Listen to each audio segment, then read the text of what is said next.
एक इंसान की शक्ल वाली मकड़ी मिली है। इस मकड़ी का सर इंसानी शक्ल जैसा है।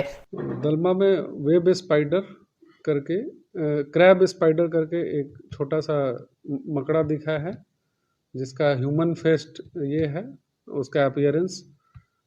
कई बार मिमिक्री के दौरान सभी जानवरों में एक मिमिक्री एक प्रक्रिया होती है, फिजियोलॉजिकल प्रक्रिया, जिसमें वो किसी एक पर्टिकुलर जानवर की तरह या किसी की तरह वो मिमिक करते हैं, वो उस तरह दिखना चाहते हैं ताकि उनको मतलब उनका प्रोटेक्शन हो सके प्रीडेटर से, जो उन पर हमला करता है या खाने वाला जो जानवर है वो उससे डर जाए।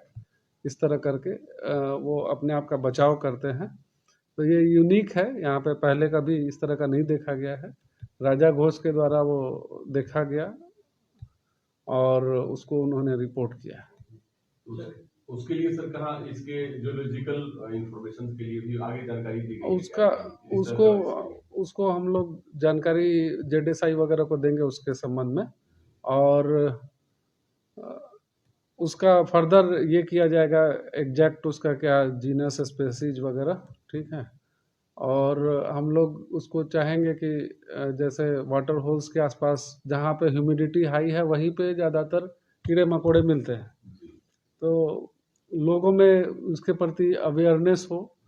सिर्फ हम जानवर के रूप में हाथी और ये बाघ को ही ना जाने, बहुत सारे छोटे मोटे जानवर होते हैं, छोटे कीड़े मकोड़े होते हैं जिनका अपना एक महत्व है, उनका एक निश होता है, एक महत्वपूर्ण स्थान होता है इकोलॉजी में, और सभी का महत्व है, और फूड वेब में हर का अपना एक रोल होता है। तो इस प्रकार से हमें सभी के बारे में जानना चाहिए, और यह खास करके जो जूलॉजी के स्टूडेंट हैं उनके लिए भी एक अच्छा स्कोप है ताकि उसको देख करके सीखे। कभी काफ़ी बुद्धिजीवी लोग जमशेदपुर में हैं जो दलमा आते जाते हैं, उनके लिए भी एक ये है कि आप और भी एक्सप्लोर करिए।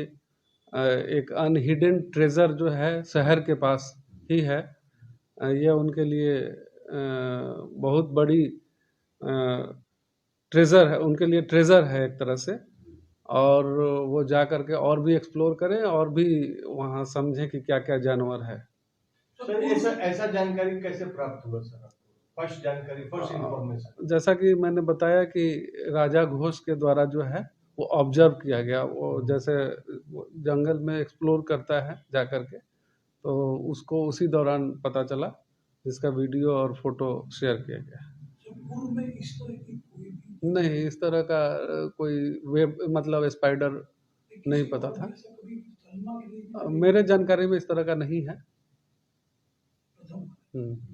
सर इसको सेव करने के लिए दलमा वाइल्ड लाइफ में आता है, तो इसको सेव करने के लिए सर आपकी तरफ से, आपके विभाग से, राज्य सरकार, भारत सरकार, वन मंत्रालय की तरफ से क्या क्या इसमें इनिशिएटिव? देखिए, जो भी हम लोग मैनेजमेंट पॉइंट ऑफ व्यू से काम करते हैं किसी भी तरह का, वो सभी जानवर के लिए है, एक तरह से इंटीग्रेटेड रूप में हम लोग काम करते हैं। अब जैसे वाटर होल्स बनाना, छोटे छोटे मतलब वाटर बॉडीज बनाना, वो सब के आसपास क्या है, ह्यूमिडिटी बढ़ जाता है।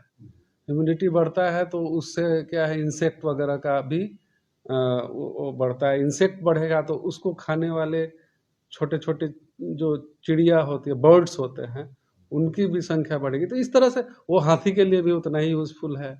वह मतलब इस तरह का कई सारा मैनेजमेंट जो किया जाता है वो इंटीग्रेटेड रूप में किया जाता है, जो सभी जंगली जानवर को बढ़ाए और उसमें मदद पहुंचाए। खास करके जो ये एरिया है वाटर डिफिशिएंट एरिया है, खासकर गर्मी वगैरह में मतलब पानी कम हो जाता है, तो उस परिस्थिति को देखते हुए हम लोग कार्य करते हैं। सर आप खुद एक मैंने काफी ये सब चीजों की जानकारी रखते हैं। इकोलॉजी को मेंटेन करने के लिए एक जो हैबिटेशन है जो आप लोगों ने वहाँ डेवलप किया है, एक बहुत ही अच्छी चीज हुई है, और एक समझिए कि एक नायाब चीज है। अब आगे इसका क्या रिसर्च में आएगा सर, लेकिन व्यक्तिगत तौर पे जो आपकी रिसर्च, आपका अध्ययन करता है सर, ये क्या हो सकता है और क्यों इसका फेस सिमिलर टू मैन है और ह्यूमन बीइंग है? देखिए, ये क्या है कि ऐसा नहीं है, बहुत सारा जानवर अभी ऐसा है जो अनएक्सप्लोर्ड है, छोटे छोटे कीड़े मकोड़े लोग नहीं जानते हैं। तो अचानक से किसी का वो ऑब्जर्वेशन हुआ और वो पता चला, वो दिखा, वो यूनिक था, मतलब इसलिए वो नोटिस में आ गया और वो हाईलाइट हो गया। जब व्हाट आजकल सोशल मीडिया का ज़माना है, शेयर हुआ फ़ोटो और हाईलाइट हो गया। तो ऐसा नहीं कि वो नहीं था, पहले से वही बहुत सारा नेचर में ऐसा है। हमारे लिए वो अनएक्सप्लोर्ड है, तो हम लोग को और भी एक्सप्लोर करने की आवश्यकता है और उसको पहचान करके उसका फर्दर डेवलपमेंट का कोशिश करना है। और ये सिर्फ ये नहीं दर्शाता है कि वो पर्टिकुलर मकड़ी या जो भी है, हमको ये देखना है कि हमारे आसपास जंगल अच्छे हों, लोग जागरूक हों कि जंगल के प्रति, ताकि फ्लोरा फौना का बायोडाइवर्सिटी बना रहे।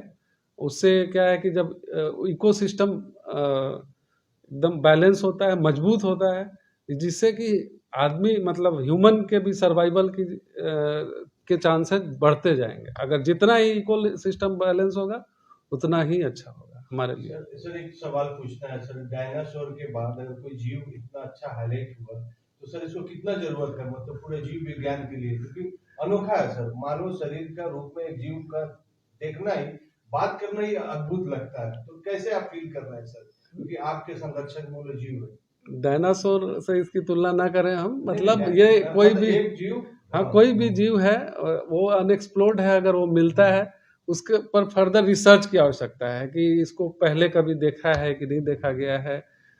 मतलब हो सकता है कि देखा गया हो, रिपोर्टेड ना हो, उस पर फर्दर रिसर्च की आवश्यकता होगी, जो हम लोग आगे की कार्रवाई करेंगे। जेडएसआई वगैरह को रिपोर्ट करते हुए उस पर रिसर्च के लिए उनको बोलेंगे। जेडएसआई की टीम यहाँ आती है, उसमें भी ये स्टडी करती है। उन लोग के द्वारा फ्लोरा फौना वगैरह का बहुत सारा पहचान किया गया है, वो हम लोग उसको फॉलो अप करेंगे।